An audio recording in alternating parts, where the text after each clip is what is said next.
সে বিষয়টা হচ্ছে এই মাসে এমন একটি রাত আছে, বিভিন্ন হাদিসে এসেছে লাইলাতুন নিসফি মিন শাবান, যেই মাসকেও বলা হয়, যে রাতকেও বলা হয় লাইলাতুন নিসফি মিন শাবান, সেই রাতকে বলা হয়, যেই রাত হচ্ছে মধ্য শাবান তথা 15 শাবান।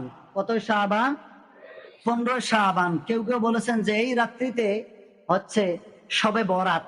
এই রাত্রিটাকে কি বলে? শবে বরাত। আজকে আলোচনা 35 পর্যন্ত হবে, মন খারাপ করিয়ে কোনো লাভ নেই। আসছেন আপনারা 10-এ। শবে বরাত, শবে বরাত সব এর আগে বলেছিলাম যে সব শব্দের অর্থ হচ্ছে রাত্রি। সব শব্দের অর্থ কি?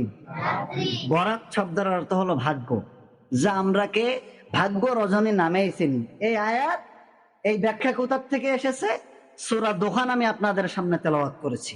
আপনি সূরা দোহান খুলবেন, স্পষ্ট ভাবে পাবেন যে ইন্না আনজালনাহু ফি লাইলাতিন মুবারাকাতিন ইন্না কুন্না মুনজিরিন, যে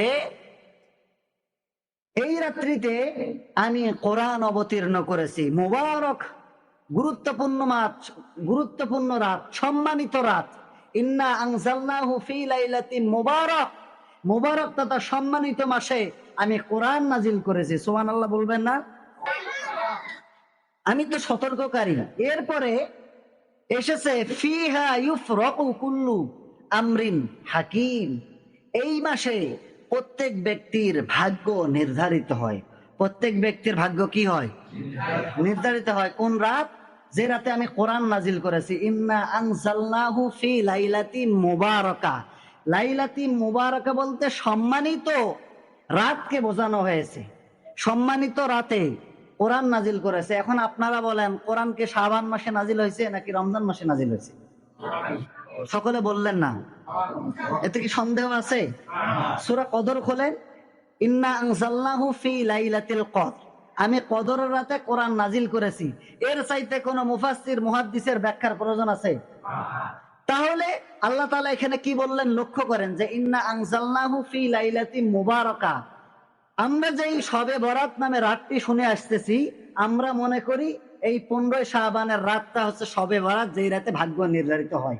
কিন্তু কোরআনের এই আয়াত দ্বারা সেই শবে বরাতকে, ভাগ্য রজনীকে বোঝানো হয় নাই, শাবানের মধ্য রজনীকে বোঝানো হয় নাই। সেই ভাগ্য রজনী বলতে ভাগ্য নির্ধারিত হয় শবে কদরের রাত্রে, যেই রাত্রে আল্লাহ তাআলা কোরআন নাজিল করে দিয়েছেন। সুবহানাল্লাহ। তাহলে আপনারা কি আরো বলবেন যে এই শাবান মাসে আমাদের ভাগ্য নির্ধারিত হয়? আমি 5টা তাফসির দেখেছি। তাফসিরে আবু বকর জাকারিয়া, তাফসিরে ফাতহুল বারি, তাফসিরে মাআরিফুল কোরআন, তাফসিরে ইবনে কাসির, তাফসিরে ফাতহুল বারি, এরকম 5টা তাফসির আমি দেখেছি। ওদিকে সব মুফাসসির একমত, এই আয়াত দ্বারা এই শাবান মাসের রাতকে বোঝা হয় নাই। এই আয়াত দ্বারা শবে কদরের রাতকে বোঝা হয়েছে। তাহলে এখন আপনারা বলেন, আমাদের ভাগ্য নির্ধারিত হয় এই মাসে না রমজান মাসে? ভুল ধারণা, ভুল যে মিসকনসেপশন ছিল, এটা ক্লিয়ার হয়েছেন তো? আরো আমি বলি যে শাহরুর রমাদান আল্লাযী উনজিলা ফীহিল কোরআন, রমাদান মাসে কোরআন নাজিল করেছেন কে? এরপরে যদি আপনারা কোন হাদিস থেকে আমাকে বলেন যে হুজুর, যে না এই মাসে আমাদের ভাগ্য নির্ধারিত হয়, আমি আপনার সাথে ঝগড়া করতে যাব না। আমি কোরআন হাদিস পরে যতটুকু জেনেছি আমি আপনাদেরকে অতটুকু ক্লিয়ার শোনায় দিলাম। তার কারণ কোরআন যেই রাত্রে নাজিল হয়েছে সেই রাত্রে মানুষের ভাগ্য নির্ধারিত হয়, এটা আল্লাহ তাআলা কোরআনে স্পষ্ট বলে দিয়েছেন।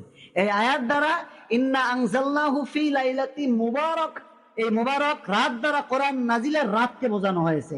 এই শবে বরাতের রাতকে বোঝা হয়